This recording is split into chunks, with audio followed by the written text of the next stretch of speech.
Pair 1. Youth is not meant for laziness. Youth is the most precious asset you'll ever have. Yet ironically, it's also the one thing people waste the most because they believe they have time, that they can catch up later. But here's the truth. Life doesn't wait, and youth doesn't last.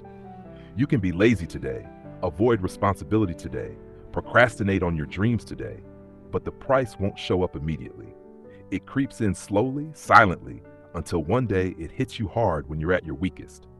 Many people spend their youth enjoying life, relaxing, and living in the moment, without realizing that youth is not a reward, it's an investment in your future. And like all investments, if you waste it carelessly, you'll have nothing to show for it later. You might think, I'm still young, I can start later. But when you waste your early years on distractions, you miss out on 5 years of discipline, 5 years of skill building, 5 years of financial growth and experience. And by the time you realize you need to catch up, you might already be 30, where the game of life becomes more competitive, more demanding, and far less forgiving. No one becomes successful just because they're lucky or naturally talented. They succeed because they started early, when everyone else was still sleeping in, scrolling endlessly on social media, or chasing temporary pleasures. They use that time to learn, work hard, build experience, and shape their identity. Youth is not meant for laziness, because laziness today is simply digging the grave for your future self. You can't wait for motivation to show up. You must build discipline. The only thing that carries you forward when you're tired, uninspired, and unsupported. Ask yourself this every day. Am I living a life that honors my youth? If the answer is no, then it's time to change. Not tomorrow, today. Your 20s are for planting seeds. What you sow now, you will reap 5-10 years down the road. Don't let your future self look back and whisper, I wish I had started sooner. 2. Your freedom might be paid for by your parents. You say you want freedom. You don't want to be tied down by a 9-to-5, pressured by society, or forced into a life you didn't choose. You want to travel, explore, take your time, live your life on your own terms. That's okay. There's nothing wrong with that. But let me ask you something. Who's paying the price for your freedom? In many families, when a young adult can't fully support themselves yet, it's the parents who carry the hidden cost. When you lose your job, your parents help cover your rent. When you fail, they comfort you, and sometimes even go into debt to help you get back on your feet. When you say, I don't want to settle down yet, they keep working a few extra years, tightening their spending, pushing back their retirement, just so you don't fall. You call it freedom. But in truth, you may be living on the sacrifices of those who gave everything for you. You have every right to chase your dreams, but no one is obligated to fund your failures forever. Your parents may never complain. They may never say a word, but that doesn't mean they aren't tired. That doesn't mean it doesn't hurt to watch their child drifting aimlessly while pretending to be fine. Here's the hard truth. Your parents can't wait for you to grow up forever. They're getting older every day. And by the time you're ready to stand on your own, they might no longer be strong enough to hold you up. Real freedom isn't about doing whatever you want.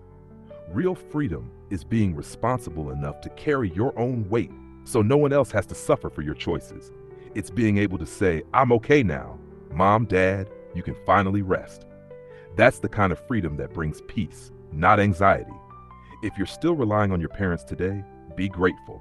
But don't take it for granted. Treat it as a debt of honor, one you repay not with words, but with growth, responsibility, and consistent action. Freedom doesn't come from avoiding pressure. It comes from becoming strong enough to stop burdening the ones who love you most. #3. Age 35, you're either established or you're left behind. Your 20s are for trial and error. Your early 30s are for correction and focus. But by the time you reach 35, the world no longer gives you unlimited chances. You're either solid and stable, or you start to feel like you're falling behind. Life moves like a giant wheel.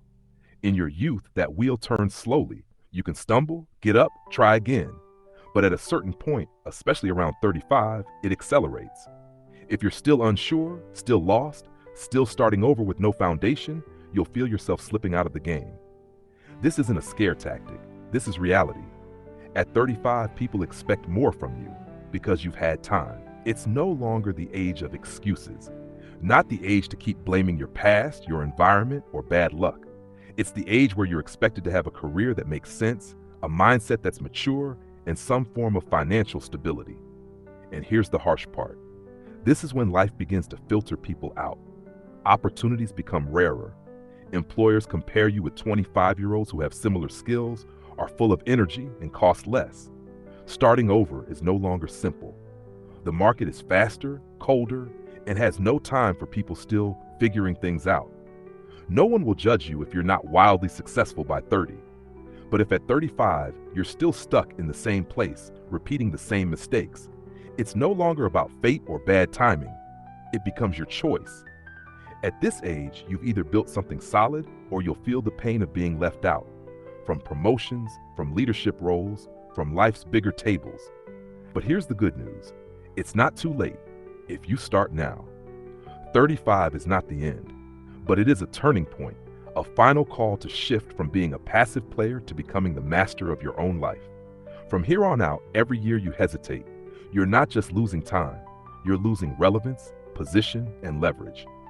So if you're 28, 30, or even 34, don't wait until you're 36 and wondering why no one is calling you anymore. Decide today, I will not let 35 be a wake-up call. I will make it my launch pad, my moment to rise. 4. Money doesn't make you a bad person. Lack of money makes you powerless. You've probably heard the phrase, money can't buy happiness. It sounds noble, but ask someone drowning in debt, someone choosing between medicine for their mother and food for their child. They'll tell you, lack of money doesn't just take away happiness. It strips away dignity. Money doesn't make people bad. It only amplifies who they truly are. A kind person with money can help many. A selfish person with money can harm many. But don't confuse bad people with money makes people bad. That's not the same thing. The truth is, it's the lack of money that breaks people down. When you don't have money, you don't have choices. You stay silent in meetings, even when you're right. You tolerate toxic jobs and relationships because you can't afford to leave. You want to be kind, but the bills keep coming. You want to provide, but your bank account is always empty.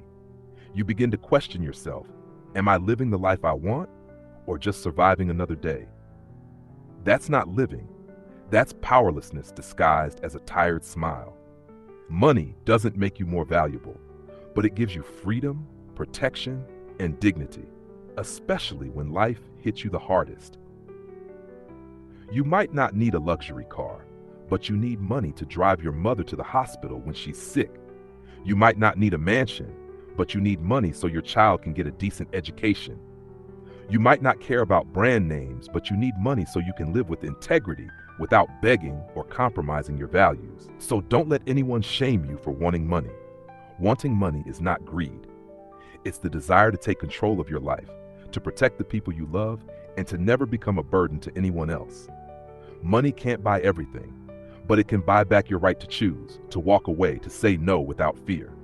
And if you don't control your finances, someone else will. They'll control your time, your choices, even your sense of self-worth. So yes, chase money, but do it with purpose, not to impress others, but to build a life where you can stand tall.